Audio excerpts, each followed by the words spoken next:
That's why she can't even cut her hair. इसलिए वो अपने बालों को भी नहीं काट सकती, Because she dishonors her husband. क्योंकि वो ऐसे करके अपने पति का अनादर करती है। Amen. And there's a very strong statement in the message. आमीन। ये एक बहुत ही बड़ा तीव्र वाक्य है संदेश में। A prophet said he's got even a right to divorce her. नबी ने तो यहाँ तक ये कहा है कि उसके पास अधिकार है पूरा कि उसको तलाक दे दे। That's right. ये बात ठीक है To leave her.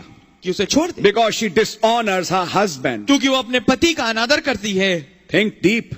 गहरा सोचिए। Our Lord Jesus said, outside adultery there was no other cause.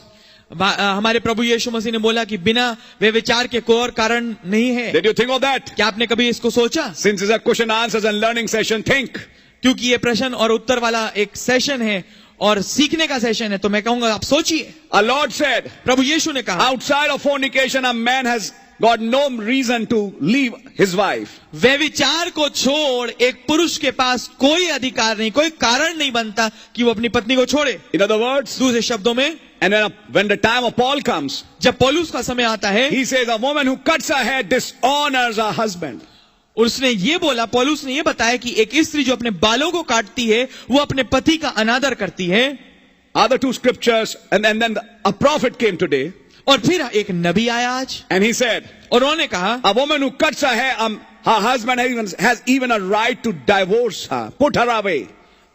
उन्होंने ये कहा कि अगर एक स्त्री अपने बाल काटती है तो उसके पति को पूरा अधिकार है कि वो यहाँ तक कि उसको छोड़ दे, उसको तलाक दे दे। Yeah, it's in the message. जी हाँ, ये संदेश में Did you think on that quote? क्या आपने उस कोट के विषय में सोचा? Some people would say, कुछ लोग ये कहेंगे who support woman liberality. जो कि नारी सशक्तिकरण के विषय में बोलते हैं, They say, और वो ये कहते हैं, see, we already knew he's a false prophet. वो कहते हैं अरे हाँ, हम पहले से जानते थे कि ये एक झूठा नबी है। According to scripture, there's no grounds for a man to leave his wife except fornication. हाँ, संदेश के अनुसार कि कोई भी आधार नहीं बनता कि एक पुरुष अपनी पत्नी को छोड़े बिना इस व्यभिचार के। And Brother Branham has made a new rule. और भाई ब्रैनम ने एक नया रूल बना दिया। His own Branham's rule.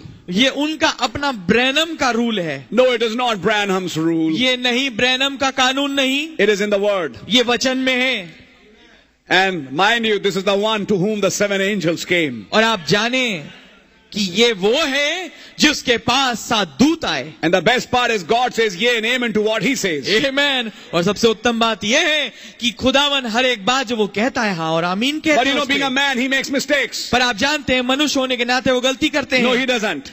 नहीं, वो नहीं करते। We are, as humans, we may say something here or there, but when you are talking about a doctrine, it's totally different. हाँ, इंसान होने के नाते हम कुछ बात ऐसे या वैसे कुछ कहीं कहीं जगह पे कह सकते हैं, पर जब शिक्षा की बात आए, नहीं, ऐसा नहीं है। There's no mistake in the doctrine, brother. शिक्षा में मेरे भाई कोई त्रुटि या गलती नहीं है। And he didn't say it once, he said it many times. उन्होंने एक दफा नहीं परंतु अधिकांश बहुतेरी दफा कहा है। Is what Brother Branham is saying an addition to what our Lord Jesus is saying? क्या भाई ब्रैनम जो कह रहे हैं एक कोई जोड़ा जाना है या अलग से मिलाया जाना है उस बात पे जो हमारे प्रभु यीशु ने कहा? You know what is dishonoring the husband? आप जानते हैं क्या है पति का अनादर? It's not an act of adultery, but it is a spirit of adultery already on that woman. आप पाएंगे, आप जानते हैं कि स्त्री का जो पति का अनादर है वो क्या है? वो एक्चुअल वास्तविकता में ये कोई काम नहीं है, क्रिया नहीं है वास्तविकता में वे विचार की, परंतु जो आत्मा ये काम करा रही है वो है वे विचार की आत्मा। अब पहले ही क्वेश्चन में मैंने एक इंजन खोल दिया। yes. था शॉर्ट क्वेश्चन, बन गया लॉन्ग। चलो खैर, whatever it is, let me go on as the Holy Spirit would lead me. Amen. Let me show you that spirit, please, and you will understand it when he talks about the 7 visions. आइए मैं आपको आत्मा समझाऊं, और जब वो बात करते हैं उन 7 दर्शनों के बारे में। If you remember how that vision started with Mussolini and ended up with America burning. आप जानते हैं कैसे वो चालू हुआ मुसोलिनी से वो दर्शन की श्रृंखला, और उसका आखिरी था कि अमेरिका जल रहा है। Listen carefully, I'm reading from the Church's book. ध्यानपूर्वक सुनिए, मैं चर्चेज की किताब से पढ़ रहा हूं। To answer your question of cutting the hair, which it was not your question, but it got introduced here. जो कि आपका सवाल में से यहाँ पर बात निकल के आई है कि बाल काटने से संबंधित, मैं उसका जवाब दे रहा हूं। The 5th vision had to do with the moral problem of our age. जो 5वां दर्शन है उसका संबंध है उस नैतिक समस्या से जो कि हमारे युग की है, Centering mostly around women. जो कि केंद्रित है स्त्री के इर्द गिर्द। Now, see how did the vision began? आप देखें कैसे दर्शन चालू हुआ. God showed me that women began to be out of their place. खुदा ने मुझे दिखाया कि स्त्री ने अपना स्थान छोड़ दिया. औरतों ने, women is plural here. औरतों ने अपना स्थान छोड़ दिया. With the granting of the vote. जब उन्हें मत अधिकार दिया गया. That's right. ये बात ठीक है. God showed me, Brother Branham said. खुदा ने, भाई ब्रैनम ने कहा, खुदा ने मुझे ये दिखाया that they started getting out of their place. कि उन्होंने अपने जगह को, अपने स्थान को छोड़ना चालू कर Follow दिया. the line, how they got out of the way. देखिए कि उस पंक्ति को, उस लाइन को कैसे वो अपने स्थान से बाहर निकली. उस रास्ते को देखिए. उस रास्ते को देखिए. Then they cut off their hair.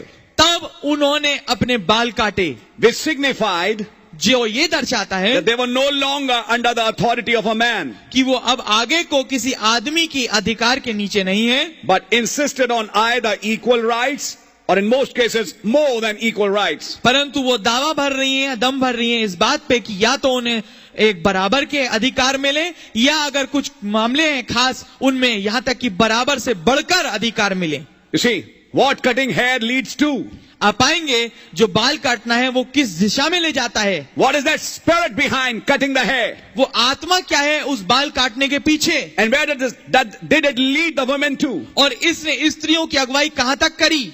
Next stage, अगली स्थिति, she adopted men's clothing उसने पुरुष के कपड़ों को पहनना चालू कर दिया and went into a state of undress. और वो एक ऐसी स्थिति में आ गई जिसमें उसने सारे कपड़े उतार दिए. Now that from यहां से आपके लिए बहुत आसान हो जाएगा. From this point it's very easy for you. अब इस बात से ये बात बड़ी आसान हो जाएगी. When she went into a state of undress, जब वो एक ऐसी बिना कपड़े पहने की स्थिति में आ गई, from there you understand a prophet preaching and knoweth it not. वहां से आप समझेंगे हमारे नबी प्रचार करते हैं और नहीं जानते. She might be totally pure, हो सकता है वो बिल्कुल पाक हो, but a man who looks after her and lusts on her, परंतु जब एक पुरुष उसकी ओर देखता है और गलत निगाह से देखता है, he has committed adultery with her already in his heart. उसने पहले से अपने हृदय में एक व्यभिचार कर लिया उसके साथ. And she is guilty of committing adultery. और वो भी दोषी है उस व्यभिचार में. You know the message. आप संदेश जानते हैं. But what did she do before that state of undress? परंतु उसने उस कपड़े उतारे जाने की स्थिति से पहले क्या किया. She cut off her hair. उसने अपने बाल काटे थे. Now you know the message. अब आप संदेश को जानते हैं. That same spirit which made her undress and project her body to the other people was the same spirit that made her cut her hair initially. आप पाएंगे कि वही आत्मा जिसने उसको आमादा किया कि वो अपने देह को दिखाए और प्रदर्शित करे और अपने कपड़ों को हटाए, वही आत्मा था जिसने पहले उसको बाल काटने के लिए आमादा किया था. In other words, दूसरे शब्दों में, what kind of spirit was cutting the hair? तो किस किस्म का आत्मा बाल कटवा रहा था. It was a spirit of adultery, ये था व्यभिचार का आत्मा, which later on manifested in undress. जो आगे चल के कपड़े उतारे जाने की स्थिति में प्रकट हुआ. It's very clear. ये बिल्कुल स्पष्ट है. So what Lord Jesus said and what Brother Branham said are not two different statements. तो जो कुछ भाई ब्रैनम ने बोला और प्रभु यीशु मसीह ने बोला, ये दो अलग अलग वाक्य नहीं है. I'll give another quote. मैं आपको एक और कोट दूंगा. God of this evil age. इस बुरे युग का देवता. And in other messages, और दूसरे और संदेशों में a very significant statement Brother Branham made. एक बहुत मार्के का वाक्य भाई ब्रैनम ने बोला है. God is going to judge you according to the spirit you are governed by. खुदावंद आपका न्याय उस आत्मा के अनुसार करेगा जिसके द्वारा आप चलाए जाते हैं.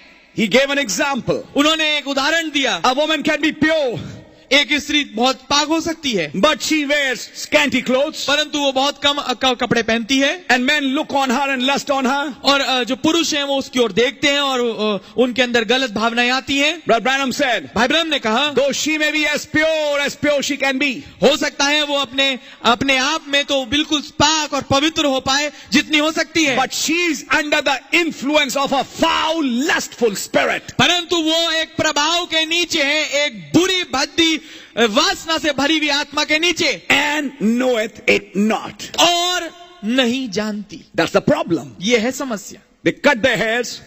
वो अपने बाल काटते हैं. Now you can understand that same spirit, if you try to go deeper and deeper into this, it makes trimming of hairs.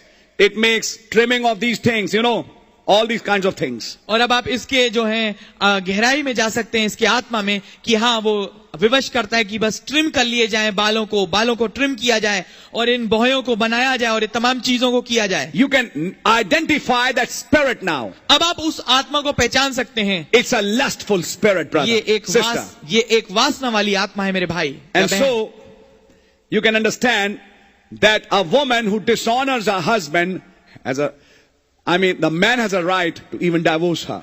तो अब आप समझ सकते हैं इस वाक्य को कि जब एक स्त्री अपने पति का अनादर करती है तो उस पति को cutting her hair, अपने बालों के काटने के द्वारा तो उसके पास ये अधिकार है कि उसको वो छोड़ सकता है. Now these are the answers which the world doesn't like. अब ये ऐसे जवाब हैं जो दुनिया नहीं पसंद करती. But if you are really a Christian, परंतु अगर आप वास्तविकता में मसीह हैं and read your Bibles and the message, और संदेश को पढ़ते हैं और बाइबल को पढ़ते हैं, I think you'll appreciate the answers which are being given. मैं सोचता हूँ आप सराहेंगे उन जवाबों को जो दिए जा रहे हैं. So as per paragraph 199, तो paragraph 199, I think you have understood clearly now there are two different covenants. One was before sex and Adam and Eve are co-equal. और आप समझ पाएंगे कि अब दो अलग वाचा हैं. एक तो वो था बड़े कि जो कि सेक्स से पहले था जब आदम और हव्वा समतुल्य थे. In works, in power, in deeds. कामों में, सामर्थ्य में, क्रियाओं में. It was a love relationship, a perfect love relationship. ये एक सिद्ध प्रेम संबंध था. But when sin came, परंतु तब पाप आया, it came into a lustful spirit. ये एक वासना से भरी हुई आत्मा में आ गया. Then came physical love.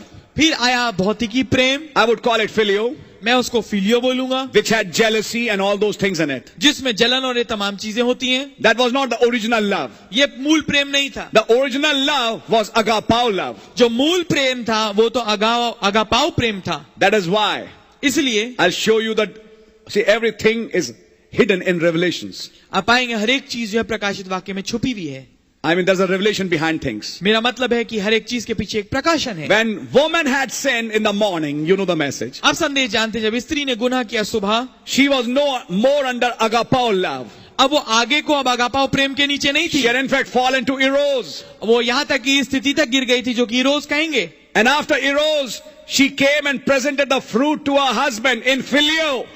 और इरोज के बाद उसने अपने आके पति के सामने उस फल को पेश किया फिलियो प्रेम में. I'm showing you the woman. मैं आपको स्त्री को दिखा रहा हूं. In the morning it was eros. सुबह इरोज था. In the afternoon she presented filio. और सांझ दोपहर को उसने फिलियो को प्रस्तुत किया. And Adam, knowing that if I don't take part, she would be lost. और आदम ये जानते हुए कि अगर मैं भागी नहीं होऊंगा तो वो बर्बाद हो जाएगी, he showed the character of a godly love. उसने खुदा के चरित्र को दिखाया, खुदा के प्रेम को. Knowingly, जानबूझ के. he was not deceived. वो धोखे में नहीं आया. He took her. उसने उसको ले लिया to be a partaker with her. ताकि वो उसके साथ भागी हो जाए. And fell with her. और उसके साथ गिर गया. I hope you're understanding. मैं आशा करता हूं आप समझ रहे होंगे. But the love man showed initially was not filio. परंतु जो प्रेम मनुष्य ने दिखाया पहली दफा वो फिलियो नहीं था. Try to understand it. Amen. समझने की कोशिश करिए. I don't hope this doesn't go over your head. मैं आशा करता हूं आपके सिर के ऊपर से ना चला जाए. When the woman presented the fruit to him, she had fallen, but he had not yet fallen. Amen. Amen. जब स्त्री ने उस फल को पेश किया, प्रस्तुत किया उस पुरुष के आदम के सामने, तो वो स्त्री तो गिर चुकी थी परंतु ये आदम अभी गिरा हुआ नहीं था.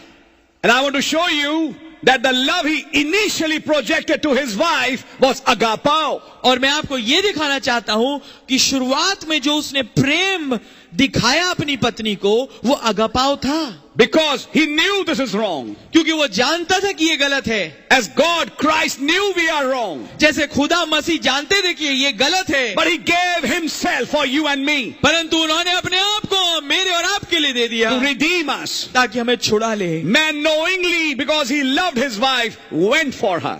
पुरुष जो है जानबूझ के क्योंकि वो अपनी पत्नी से प्रेम करता था उसमें शरीक हो गया. Man fell from agapao to filio. मनुष्य जो है, पुरुष जो है वो अगापाओ से गिरा ताकि फिलियो में आ जाए. And a woman had fallen from agapao to first eros and then filio. Amen. और जो स्त्री है वो पहले इरोज अगापाओ से इरोज में गिरी थी और फिर फिलियो में आई। I hope you're understanding it. मैं आशा करता हूं आप इसे समझ रहे होंगे। May God really bless you. काश खुदावन आपको वास्तविक में बरकत दे। And when God brought the punishment, और जब खुदावन सजा को लेके आए, He cursed the serpent उन्होंने श्राप दिया सर्प को, so that no beastly animal can bring a erotic, I should say that eros love with a human. कि अब ऐसा आगे को कोई भी जो जानवर है, पशु है, वो ये इरोज का प्रेम अब एक इंसान के साथ ना लेके आ पाए। Because first is agapao, क्योंकि पहला अगापाओ है, next is filio, अगला है फिलियो, and down is eros. और कहीं नीचे इरोज है, And it has got also levels. और उसमें भी अलग अलग स्तर पाए जाते I हैं। hope you're understanding it. मैं आशा करता हूं समझ रहे The होंगे। woman had fallen to eros.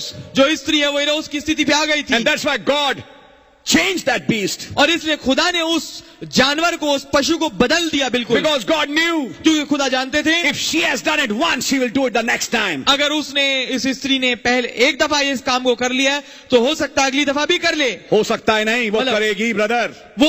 वो बाद में भी ये हो सकता है वाली बात नहीं है। God knew that once she has gone there, she will go again.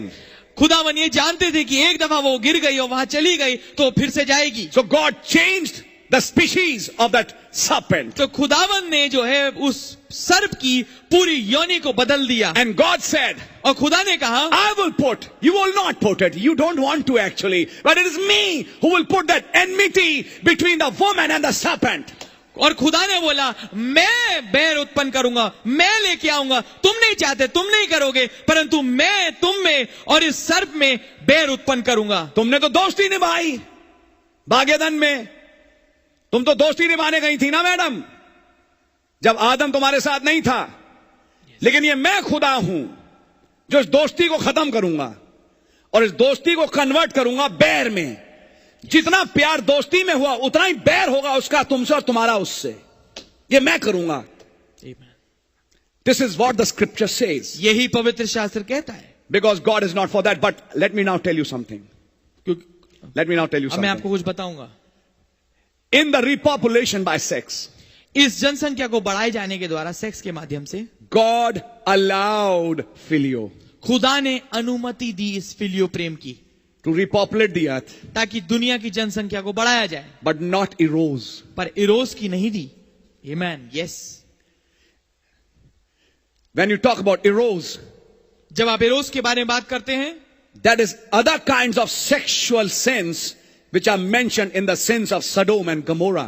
ये दूसरे किस्म के सेक्स संबंधित गुनाह हैं जिनका उल्लेख दिया हुआ है सदोम और गोमोरा के विषय में। In Romans chapter 1, रोमियो पहले अध्याय में, in Galatians, गलतियों में, when the works of flesh are written by Paul, जहां पर शरीर के कामों को लिखा गया पौलुस के द्वारा, they are eros.